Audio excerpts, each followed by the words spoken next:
Manchanahalli ward number 5 ಮನೆ ಮನೆಗೂ ಭೇಟಿ ಕೊಡ್ತಿದ್ವಿ. ಈಗ ಮಂಚನಹಳ್ಳಿಯಲ್ಲಿ ನಾವು 4 ಪಂಚಾಯತಿ ಮುಗಿಸಿದ್ದೀವಿ. ಇನ್ನು 3 ಪಂಚಾಯತಿ ಇದೆ.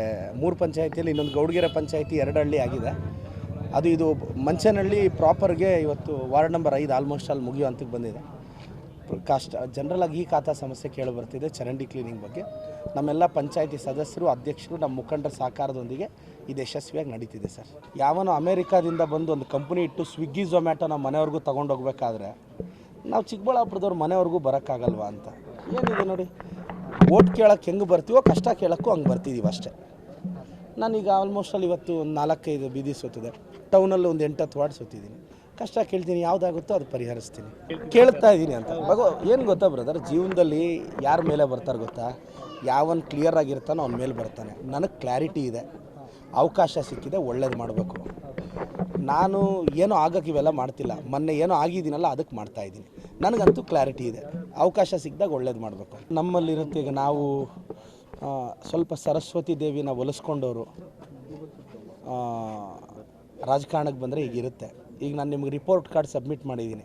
ನಾನು ಎಷ್ಟು ಹಳ್ಳಿಗೆ ಹೋಗಿದೆ, ಅವ್ರ ಹಳ್ಳಿಯಲ್ಲಿ ಏನು ಸಮಸ್ಯೆ ಹೇಳಿದ್ರು, ನಾನು ಏನು ಪರಿಹರಿಸಿದ್ದೀನಿ, ಎಷ್ಟು ಅನುದಾನ ಹಾಕಿದ್ದೀನಿ. ಈಗ ಕೆಲಸನೂ ಸ್ಟಾರ್ಟ್ ಆಗಿದೆ.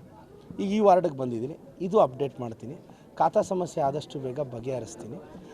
ಜನಕ್ಕೆ ಆಕ್ಸೆಸಿಬಿಲಿಟಿ ನೋಡಿ. ಈಗ ನನ್ನ ಜೊತೆ ತಹಸೀಲ್ದಾರ್ ಮೇಡಮು, ಇ.ಒ ಸರು, ಕಂಪ್ಲೀಟ್ ಗೌರಿಬಿದನೂರು ಮಂಚನಹಳ್ಳಿ ತಾಲೂಕು ಅಡ್ಮಿನಿಸ್ಟ್ರೇಷನ್ ನನ್ನ ಜೊತೆ ಇದೆ. ನಾನು ಯಾಕೆ ಬೆಳಗ್ಗೆನೇ ಬಂದೆ ಅಂತ ದ ರೀಸನ್, ಇವ್ರು 10:30ಗೆ ಒಂದು ದಿನ ಲೀವ್ ಹಾಕಿ ಆಫೀಸ್ ಹತ್ರ ಅಲಿಯೋದು ಬೇಡ ಅನ್ನೋದು. ಅಟ್ಲೀಸ್ಟ್ ಅವ್ರ ಸಮಸ್ಯೆ ಬಗೆಹರಿಸ್ತೀನಿ. ಆ ಕಡೆ ಒಂದು ರಸ್ತೆ ಕೇಳಿದ್ದಾರೆ, ಹಾಕ್ತೀನಿ. ಬೋರ್ವೆಲ್ ಒಂದು 70 ಮನೆಗೆ ಬೋರ್ವೆಲ್ ಸಮಸ್ಯೆ ಇದೆ ಅಂದರು. ಅದು ಆದಷ್ಟು ಬೇಗ ಚೀಫ್ ಇಂಜಿನಿಯರ್ನ ಮಾತಾಡಿ ಒಂದು ಬೋರ್ವೆಲ್ ಹಾಕ್ಸ್ಕೊಡ್ತೀನಿ. ಕಾರಣಕ್ಕೆ ಸಚಿವನಾಗಬೇಕು ಅನ್ನೋ ಆಸೆ ಇಲ್ಲ. MC ಸುಧಾಕರ್ ಸಾಹೇಬ್ರೆ ಸಚಿವರಾಗಿ ಮುಂದುವರಿಬೇಕು ಅಂತ ನನ್ನ ಆಸೆ. ನಾನು ರಾಜಕಾರಣಕ್ಕೆ ಹೊಸಬನು. MLA ಆಗಿ ಮಾಡೋ ಕೆಲಸನೇ ಭಾಳ ಇದೆ. ಇನ್ನೂ ಒಂದು 2-3 ಟರ್ಮ್ ಹೋಗಲಿ, ವಯಸ್ಸಿನ 38, 2-3 ಟರ್ಮ್ ಹೋಗಲಿ, ಹೋದ್ಮೇಲೆ ಮತ್ತೆ ಯೋಚನೆ ಮಾಡೋಣ. MC ಸುಧಾಕರ್ ಸಾಹೇಬ್ರೆ ಮಿನಿಸ್ಟರ್ ಆಗಲಿ ಅಂತ ನಾನು ಬಯಸ್ತೀನಿ. KPCC ಪಕ್ಷದ ಸಾಮಾನ್ಯ ಕಾರ್ಯಕರ್ತ. ನನ್ನ ಅರ್ಹತೆ ಕಾಂಗ್ರೆಸ್ ಪಕ್ಷದಲ್ಲಿ ಏನು ಅಂದರೆ, ನನ್ನ KPCC ಕಚೇರಿಯಲ್ಲಿ ಕಸ ಗುಡಿಸೋದು. ಕಸ ಗುಡಿಸೋನ ಬಗ್ಗೆ, ದೇವ್ರ ಬಗ್ಗೆ ಮಾತಾಡೋಷ್ಟು ಅರ್ಹತೆ ಇರುತ್ತಾ? ನಾನು KPCC ದೇವ್ರ ಬಗ್ಗೆ, ನನ್ನ ಪಕ್ಷದ ಬಗ್ಗೆ ನಾನು ಅಶೋಕ್ ಅವರು, ಯತ್ನಾಳ್ ಅವರು, ಅವ್ರ ಬಗ್ಗೆ ನಾನು ಮಾತಾಡ್ತೀನಿ. ಅವ್ರು ನನ್ನ ಲೆವೆಲ್ಲು. ಅಶೋಕು, ಯತ್ನಾಳು, CT ರವಿ ನನ್ನ ಲೆವೆಲು. ನಾನು ಅವ್ರನ್ನ ಮಾತಾಡ್ತೀನಿ. ನನ್ನ ಪಕ್ಷದ ಆಂತರಿಕ ವಿಚಾರ ನಾನು ಯಾವುದೇ ಕಾರಣಕ್ಕೆ ಮಾತಾಡಲ್ಲ.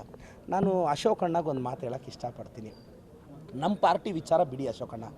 ಅಶೋಕ್ ಅವರು, ಯತ್ನಾಳ್ ಅವರು, CT ರವಿ ಅವರು ನಮ್ಮ ಪಕ್ಷಕ್ಕೆ ಬಂದರೆ ಅವ್ರನ್ನ BJP ಅವ್ರಿಗಿಂತ ಚೆನ್ನಾಗಿ ನಡೆಸ್ಕೊತೀವಿ. ನನಗೆ ನಂಬಿಕೆ ಇದೆ.